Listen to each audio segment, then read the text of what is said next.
Bonjour à tous et bienvenue dans le duel de l'écho sur France 24 en compagnie de Philippe Manière. Bonjour, Philippe, éditorialiste à Challenge et puis sur France Culture. Éric Heyer, bonjour. Bonjour. Bonjour Éric, directeur à l'OFCE. Alors 7 régions pour les Républicains, 5 régions conservées par la gauche totalement éliminées de ces bastions historiques du Nord et de Provence et 0 région pour le Front National au lendemain des élections régionales. Comment tirer les leçons du résultat?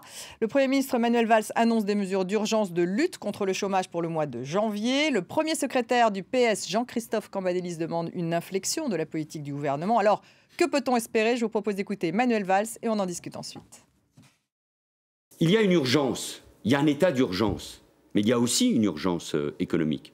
Il y a dans notre propre pays des conséquences que nous essayons de maîtriser dues aux attentats. Alors, je pense au secteur du tourisme et au commerce. Nous avons de la croissance, un peu plus de 1% en 2015 et une perspective de croissance de 1,4 ou 1,5 en 2016. Ça n'est pas suffisant pour créer de l'emploi et pour faire baisser le chômage. Éric Heyer, non, ça n'est vraiment pas suffisant puisque le chômage continue à augmenter. Alors c'est vrai que Manuel Valls parle de mesures d'urgence qui concerneraient la formation professionnelle, voire l'apprentissage des jeunes. Qu'en pensez-vous? Qu'attendez-vous en fait du Premier ministre en janvier pour répondre justement à cette situation du chômage? Il y a vraiment 2 idées sur le chômage. D'abord, il y a la croissance économique, il a raison de le rappeler. Vous voyez que depuis 2008... Elle ne se rebooste pas alors qu'il y a une baisse de l'euro, baisse du prix du pétrole. Même, regardons, enfin, c'est pas étonnant que le chômage augmente et même qu'il augmente un peu partout. Normalement, il devrait augmenter partout parce que depuis la croissance... C'est pas le cas partout en Europe. Oui, mais on va en revenir. Mais depuis 2008, en fait, la croissance économique en France est 2% au-dessus de 2008. En 7 ans, on n'a augmenté que de 2% la croissance économique. Ailleurs, c'est pire. En Espagne, ils sont à -6 par rapport à 2008. En Italie, ils sont à -9. En zone euro, on est en dessous. Donc, vous voyez, quand vous avez moins de croissance économique, mais nous, la France a une particularité, c'est qu'on est de plus en plus nombreux, par contre. Et donc, on est 0,5 de plus. Donc, vous voyez que vous avez 2% de croissance en 7 ans, mais vous avez 3,5 points de personnes en plus sur le marché du travail. Si vous rajoutez à cela le fait qu'on est plus compétitif, plus productif aujourd'hui qu'avant, donc on est plus productif, on est plus nombreux et on n'a pas assez de production. Donc il est normal que le chômage augmente. Donc la première des politiques pour lutter contre le chômage, c'est bien d'essayer de rebooster la croissance. Alors, c'est ce qu'ils essayent de faire. C'est ce qu'on essaye de faire, mais à court terme, ça ne fonctionne pas. Parce que vous voyez, si vous faites des réformes structurelles... Qu'est-ce que vous appelez court terme, Éric? Le court terme, c'est dans les 2-3 ans. C'est-à-dire que si vous voulez le faire par des réformes structurelles, c'est-à-dire par la compétitivité, vous voyez, prenons le cas de l'Allemagne. Quand l'Allemagne a commencé à le faire en 2002, la croissance n'est repartie, mais qu'en 2006. Donc, vous voyez, il faut du temps. Donc on peut toujours espérer.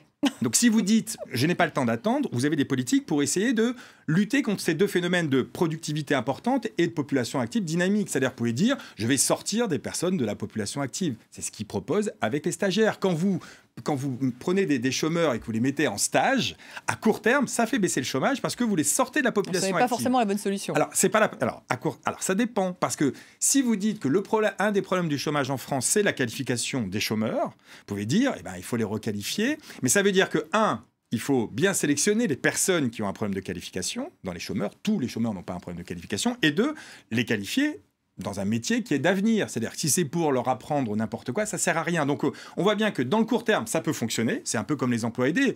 À court terme, vous les sortez de la population active, donc vous pouvez avoir un impact sur le chômage. Mais si vous voulez que ce soit un impact durable, il va falloir regarder de près quel type de formation et quel type de chômeur vous allez sélectionner. Et ça, on n'en sait rien. Il faut que ce soit adapté. Mais la formation professionnelle coûte cher déjà en France. Je crois que c'est plus de 34 milliards par an. Donc, et elle est inefficace. Et tous ceux qui en profitent ne sont pas des bénéficiaires très utiles à la collectivité. J'ai moi-même pris avec délice des cours d'allemand pendant environ 15 ans, qui étaient payés par le contribuable. J'en suis extrêmement heureux, mais enfin honnêtement, ça m'a rendu modérément meilleur sur le plan professionnel, et il aurait bien mieux valu que cet argent aille à quelqu'un qui en avait vraiment besoin, mais on le met à ma disposition, pourquoi je ne le prendrais pas? Donc on a cette espèce de dispositif français de guichet qui dépense des sommes folles, C'est géré de notoriété publique par des gens modérément compétents, qui sont très très proches des syndicats patronaux comme des syndicats de salariés. C'est aussi une manière indirecte de les financer. Pendant longtemps, on ne pouvait pas le dire. Maintenant, on commence à le dire. C'est un fait.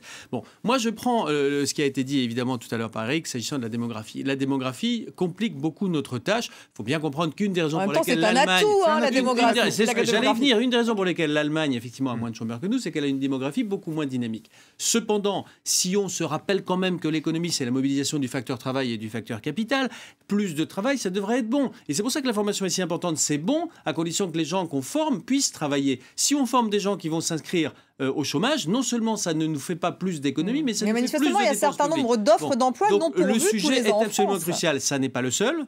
Je continue à penser que la question de la compétitivité qui a été négligée jusqu'il y a 2 ans, mais négligée dans des proportions dont on n'a pas idée. On a massacré l'appareil de production de ce pays à force de charges et d'impôts, mais c'est criminel et l'histoire retiendra que tous les gouvernements pendant 25 ans ont massacré la compétitivité du pays. Depuis 2 ans, on a arrêté de se faire mal. Ça s'améliore légèrement, mais on est encore très très loin du compte. Et donc, évidemment, il faut travailler aussi sur la compétitivité, ce qui suppose plus de flexibilité, ce qui suppose moins de charges, ce qui suppose... Donc continue à baisser les charges des entreprises. Je vous rappelle que sur les entreprises, il y a quelque chose comme 200 impôts dits de production qui sont pompés sur les boîtes avant même qu'elles aient gagné de l'argent. C'est unique en Europe, en Allemagne, partout en Suisse, c'est entre 1 et 5, parfois 0.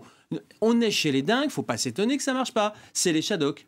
Donc, oui, il y a des raisons pour lesquelles on a un problème spécifique en France. Non, ces raisons ne suffisent pas à expliquer nos malheurs. Nous faisons beaucoup de bêtises. Et la principale recette pour enrayer la montée du chômage, c'est d'arrêter de faire des bêtises et de commencer enfin à faire ce qui marche partout ailleurs. Donc réduire la fiscalité des entreprises. Oui, non, enfin, on peut rappeler quand même un chiffre, c'est qu'au premier trimestre 2008, le taux de chômage en France, c'était 6,8, avec la même fiscalité pour les entreprises, encore même plus lourde, parce que depuis 2008, on a baissé de 30 milliards la fiscalité sur les entreprises. Donc 6,8. En tout cas, ce taux de chômage est juste. Donc du coup, on voit bien qu'on peut faire baisser le chômage. On peut même arriver à des taux de chômage plus bas.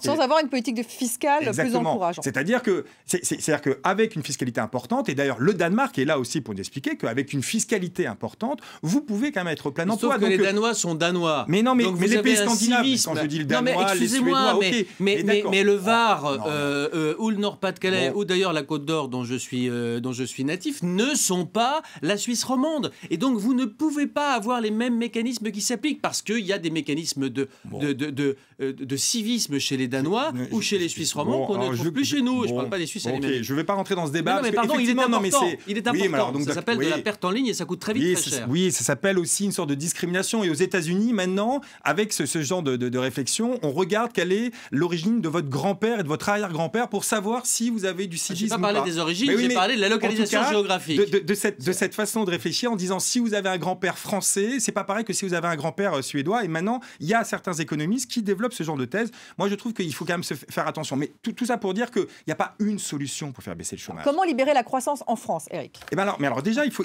suggérer à Manuel Valls pour le mois de janvier ? Moi, je crois, mais parce que peut-être j'ai un défaut, parce que je suis macroéconomiste, mais que la macroéconomie joue beaucoup. Qu'aujourd'hui, penser que le gouvernement a bien un impact sur la macroéconomie. Oui, elle a un impact. Publique. Mais aujourd'hui, penser que c'est qu'un problème français, encore une fois, c'est avoir une vision courte, c'est avoir une vision de 1-2 ans. Sinon, en 2013, quel est le pays qui a eu la meilleure performance en zone euro après le Luxembourg ? C'est la France. Est-ce que pour autant, il fallait crier victoire ? La France était-il le meilleur élève de la classe en 2013 ? Oui, si on regarde la statistique de 2013. Il faut regarder ça sur longue période. Sur longue période, c'est pas brillant. Sur longue période, on est dans la moyenne. De taux de chômage. Non, mais sans regarder le chômage, sur la croissance économique, on est dans la moyenne de la zone euro. On n'arrive pas à dans la moyenne de la zone euro, dans laquelle vous avez également les Grecs et les Espagnols. C'est pas très difficile d'être dans la moyenne. Philippe, ce qui font la moyenne, c'est les 4 grands pays. C'est France, Allemagne, Italie, Espagne. C'est ça. Le Chypre ou la Grèce ne fait pas la moyenne. C'est tout petit dans la pondération. L'Allemagne est loin devant. Mais l'Allemagne est loin devant, mais regardez, elle est loin devant. Elle a 4 points de croissance au-dessus de son niveau de 2008. Nous sommes à 2. C'est pas non plus un fossé. Ça fait beaucoup de réduction de chômage.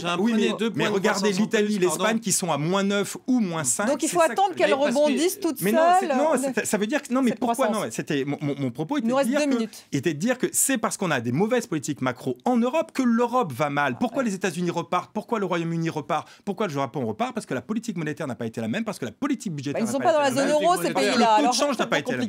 Philippe, vous répondez vite et je voudrais qu'on dise un mot sur Janet Yellen. Sur la politique monétaire, c'est difficile d'imaginer une politique plus accommodante que celle de la BCE qui a des taux négatifs, cas unique au monde. On l'a pas fait au même moment. Il y a des spécificités européennes qui expliquent une part de nos malheurs. Mais le cas français au sein du concert des nations européennes n'est pas brillant. Et ça tient aussi à des raisons spécifiques. Alors, oui, les taux d'intérêt, c'est ça, puisqu'on en parle.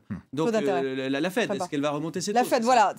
Il nous reste une minute pour commenter justement la décision que devrait prendre Janet Yellen demain, mercredi, patronne de la Fed. Elle devrait remonter ses taux d'intérêt. Et ça va avoir un impact important sur la croissance mondiale. Oui. Ça va avoir un impact important sur le différentiel de change, probablement, mais ça s'est déjà amorcé. On va voir le dollar s'apprécier encore et l'euro baisser un peu. Il n'y a strictement aucune chance qu'elle n'augmente pas ses taux. Le quantum n'est pas connu. Le temps sur lequel elle va le faire n'est pas connu. Moi, je ne serais pas surpris qu'in fine, il y ait une hausse des taux plus importante que ce à quoi on s'attend, parce qu'elle a différé cette hausse des taux et l'économie ça fait longtemps, américaine va bien. Surtout, depuis il faut penser 2006. à quelque chose, c'est qu'un jour ou l'autre, et pas si lointain, il y aura à nouveau une récession aux États-Unis. Il faut qu'ils aient des munitions à ce moment-là. S'ils restent sur la politique incroyablement accommodante dans laquelle on se trouve aujourd'hui, ils ne pourront pas faire face à la prochaine récession. Éric, elle va donc les augmenter progressivement peut-être. Alors, c'est vrai, c'est pour avoir des marges de manœuvre, parce qu'elle est toujours très contracyclique, elle est obligée de les augmenter fortement. Le problème, c'est que l'économie américaine ne va pas si bien que cela. C'est-à-dire que quand on regarde justement le chômage, la baisse du taux de chômage est due à une sortie, à un découragement des chômeurs. Si on recompte la population active inchangée, ils sont plutôt à 8,5 de chômage aujourd'hui. Donc Janet Yellen se dit, si j'augmente trop vite, je vais casser la croissance économique. Et puisque dans mon mandat, il y a aussi le chômage, en tout cas le marché du travail, c'est pour ça que on ne sait pas exactement. C'est pour ça qu'elle a hésité il y a 3 mois. C'est pour ça qu'elle ne peut plus hésiter cette fois, mais qu'on ne sait pas jusqu'où elle ira. A priori, ça devrait être progressif. Hein. Généralement, quand il commence à l'augmenter, il augmente de façon continue. Tous les 3 mois, vous avez 25 points, ou tous les 6 mois. Donc attention, on va voir l'impact effectivement que ça aura à la fois aux États-Unis, mais également dans l'ensemble du monde. Merci à tous les deux, merci à vous de nous avoir suivis. Restez avec nous sur France 24.